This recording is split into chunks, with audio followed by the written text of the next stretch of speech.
questions from the audience. I wonder if we should just take a few, and then we can respond to them all together. So, okay.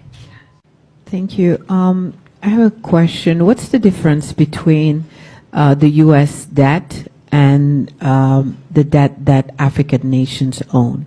Because the U.S. debt doesn't keep the U.S. from being one of the leading powers of the world, but then African nations can't make it because of that debt that is strangling them. Should I talk? Okay. The first question is a very important question. What makes African and third world debt different from the American debt? Number one, America is never going to pay its debts. It doesn't have to. Its debts are in its own currency. We can simply print it. The African debt is not in its currency. The African debt is in U.S. dollars.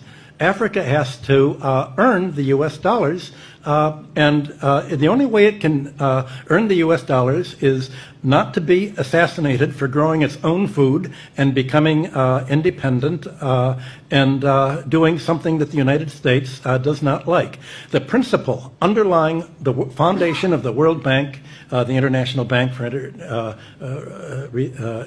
IBRD, research, the World Bank, is that no country should grow its own food. Africa and the third world should only grow export crops.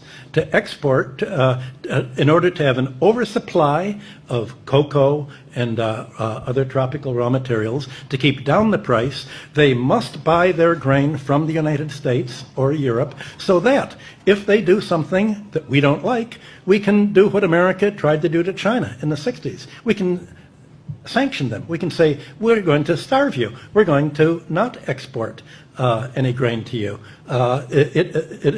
So owing their foreign debt in dollars means that they have to somehow sell something that the United States wants, not what they want.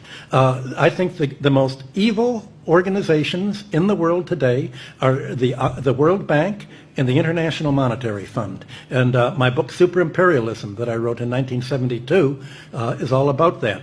The largest purchasers of the book were the Defense Department and the CIA. I was immediately, the organization I worked for was given a $75,000, $85,000 Defense Department contract for me to come to explain to them how American imperialism worked, and they used it as a how to do it book. They thought it was just spontaneous, and I had written the book thinking that socialists in third world countries would do something about it, and indeed it was translated into Spanish and other languages, but it was really the Defense Department that applied most of this, and I was amazed when I was invited to the White House to explain how imperialism worked. And my boss said, we've run rings around the British imperialists. This is how to do it. You make them owe the debts in your currency, not their own. You control their central bank and make them financially dependent on you, and then you've got a stranglehold for them.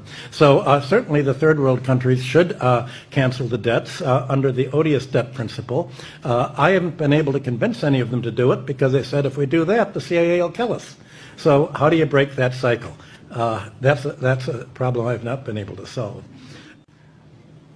The other thing, when you were responding to the first question, there's also something we're suffering from in Africa, the devaluation of currency as another way of... Devaluation of? The currency. Oh, currency, yes. As a way of keeping us dependent continuously. That's a good point. When a country devalues a currency, what are they devaluing? Well, you know, there's a world price for grain, a world price for aluminum, a world price for raw materials. The only thing that they can really devalue is the price of their labor. So when Africa or Latin America or Greece is told to, or America is told to devalue the currency, what that means is pay labor less.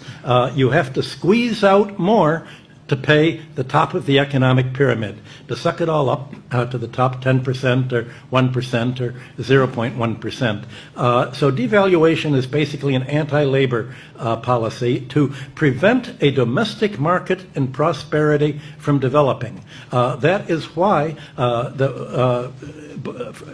China and Russia are saying, we don't want to be part of the dollar area. We want our own currency, and we'll only borrow in our own debt.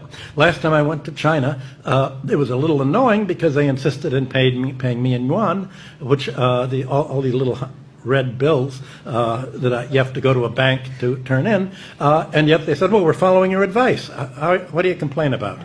So what could I do? It's a good idea, but at least they don't want any part of American sanctions.